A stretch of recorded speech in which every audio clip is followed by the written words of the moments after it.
Hello बच्चों, let's read this question and the question says that which of the following is a homogeneous expression. Now let's see the options. Option A 4x square minus 5xy plus 5x square y plus 10y square. Option B 5x plus 10y plus 100.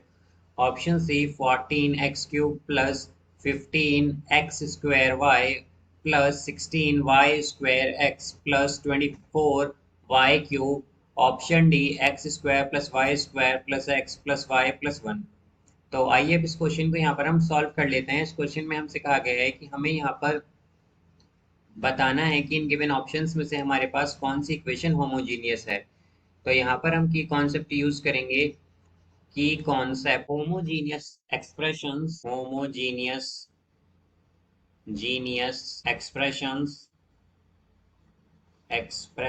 are those expression in which two or more variables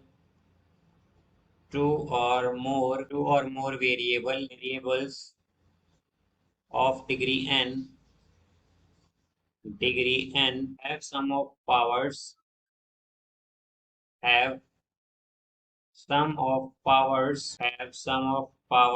of all the variables in each term is equal to n is equal to n। तो हमारे पास homogeneous expression वो expression होती है जिसमें दो या दो से ज्यादा वेरिएबल्स आते हो और जो उनकी डिग्री हो वो n हो, या फिर हम कहेंगे जो सम हो उनकी पावर का, उन वेरिएबल्स की पावर का, वो हर एक टर्म में वो n होना चाहिए हमारे पास। अब यहाँ पर अगर हम ऑप्शन ए देखें तो ऑप्शन ए में हमारे पास क्या है। ऑप्शन ए में हमसे हमारे पास है यहाँ पर 4x² minus 5xy plus 5x² and plus 10y²।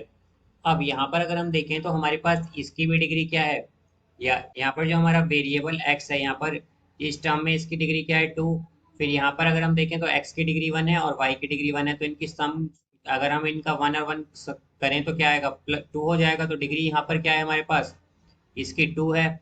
फिर यहाँ पर अगर हम देखें तो ये भी हमारे पास ठीक है, इक्वल है। और यहाँ पर अगर हम देखें 10y² तो यहाँ पर भी डिग्री 2 है। तो मतलब इन तीन की डिग्री तो हमारे पास 2 है। बट अगर हम देखें कि 5x² तो यहाँ पर x की डिग्री क्या है 2 और y की 1, तो इनकी टोटल डिग्री क्या आएगी हमारे पास 3। तो हम क्या कहेंगे कि ये हमारे पास नॉट इक्वल होगा।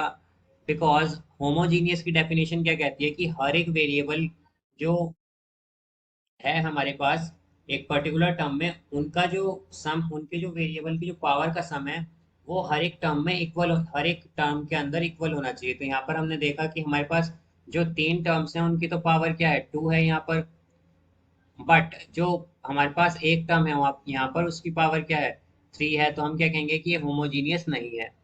अब अगर हम बी देखें तो बी में क्या है, बी में है हमारे पास 5x प्लस 10y प्लस 100। अब यहाँ पर अगर हम देखें तो यहाँ पर हमारे पास दो वेरिएबल हैं x और y। तो x की पावर क्या है 1, y की पावर क्या है 1, तो ये दोनों इनकी पावर क्या है हमारे पास 1 1। बट यहाँ पर अगर हम 100 की पावर देखें तो हमारे पास 100 के पास कोई वेरिएबल नहीं है। तो हम क्या कहेंगे कि ये भी हमारे पास होमोजीनियस नहीं है। बिकॉज होमोजीनियस में हमारे पास हर एक जो टर्म है उसके पास एक वेरिएबल होना चाहिए और उन सबकी पावर इक्वल होनी चाहिए यहाँ पर। तो यहाँ पर हम क्या कहेंगे कि ये भी हमारे पास होमोजीनियस नहीं है। अब ऑप्शन सी चेक करते हैं। ऑप्शन सी है हमारे पास 14x², यहाँ पर है ये 14x³ plus 15x² plus 16y² plus 24y³ अब यहाँ पर अगर हम देखें तो वेरिएबल कितने हैं हमारे पास, दो, x और y। अब यहाँ पर अगर हम फर्स्ट टर्म की पावर देखें तो x की पावर क्या है यहाँ पर 3 है, तो यहाँ पर 3 है। फिर अगर हम सेकंड में देखें तो दो वेरिएबल हैं x और y, और इनकी पावर का सम करें तो क्या है, x की 2 है y की 1 है, तो पावर का सम क्या आएगा 3। फिर यहाँ पर थर्ड टर्म में अगर हम देखें तो क्या है y³ इंटू एक्स, तो y की पावर क्या है 2 और x की 1, तो पावर का सम क्या हो गया 3। और यहाँ पर ये y³ है तो यहाँ पर भी हमारे पास पावर क्या है 3।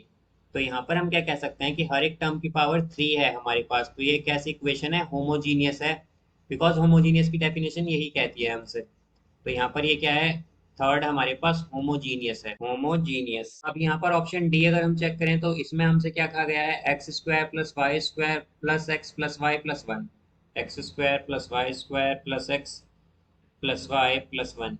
तो यहाँ पर अगर हम देखें तो हमारे पास कितने वेरिएबल हैं, दो वेरिएबल हैं। यहाँ पर एक्स की फर्स्ट टर्म में एक्स की पावर क्या है, टू, सेकेंड टर्म में वाई की पावर क्या है, टू।